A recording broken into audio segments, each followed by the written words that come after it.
So I'm like 10 years old, and I just finished watching Mission Impossible 1, okay? And I now have graduated from spy school, as one does after watching a movie. You now learn all the skills that you have watched. Not true at all, but we went with it. So I just watched Mission Impossible, and I'm coming down the stairs, and the music's playing in my head. I'm sneaking. I think I'm being all clever. I'm really not, but I think that I am.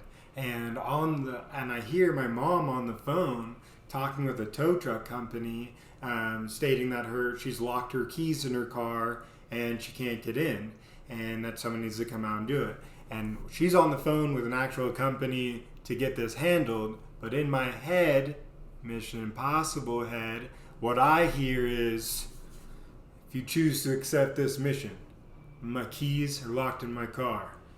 And without my knowledge, if you can get my keys unlocked, then I don't have to pay this tow truck company. I'm 10. I have no idea how any of this stuff works. I'm just thinking, here's a problem. I'm now a spy, and I can unlock this door. So I go grab the universal spy tool to unlock anything. That's right. You guessed it. A paperclip.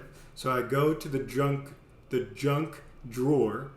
We all have one. It's located in the kitchen. We have no idea why it's in the kitchen because everything in that drawer does not belong in the kitchen. It's just all the junk from around the house that you either don't know where it goes or you were too lazy to put away, so you threw it in the junk drawer. So I go in the junk drawer. I get a paperclip. There's also like hammers and nails and a book. Just random crayons. There's the things that do not belong in the kitchen. I don't know why I'm holding up on this, but it's there and we have it. I have one now in this apartment. I have a junk drawer in my kitchen, and nothing in that drawer belongs in the kitchen. Anyways, so I have the paperclip, and I run out to the car and I unravel the paperclip, and I'm just thinking, what does any spy do with a paperclip and a locked door? You just jam the paperclip in the door and you just start doing one of these motions and eventually the door unlocks, right? So I just shove this paperclip in the door. I'm jiggling it all around. Nothing's working, of course. But in my head, I'm like, oh, I know why. It's because my ear isn't up close so I can hear all the dials turning.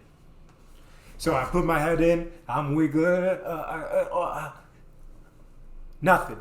The door is locked. And now, even worse, the paperclip that I jammed in the door is stuck. And I can't, so this is a paperclip sticking out the door, and the door is clearly still locked. And I'm like now panicking, oh, no, my mom's gonna see paperclip, or now worse, the tow truck guy's gonna see the paperclip. Like, did I just make this whole situation worse? And as soon as I'm like debating, like, go down, tow truck guy pulls up, and I'm like, great. Here's how this is gonna work.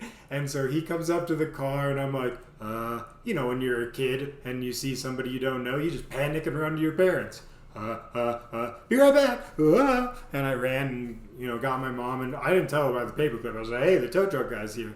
So we walk outside, and the tow truck guy is now staring at the paperclip, and my mom looks at the paperclip and looks at the tow truck guy and is now thoroughly confused of what's going on. And I'm just sitting there going, I hope she doesn't think that he did it, because I'd hate for him to get in trouble over what I did. But why would she think that a professional would use a paperclip to unlock a door?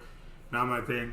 Then the tow truck guy looks at me, and almost like instinctively, like he looks at me and like he doesn't say it out loud, but just, he can kind of tell. He's like, You watched Mission Impossible, didn't you? Like, you clearly got this out of a movie. And I just kind of turned my head down like, And he's like, I'll have this out in a jiffy. I don't know how this paperclip got here. And he got in the door unlocked, got the keys, boom, you're done.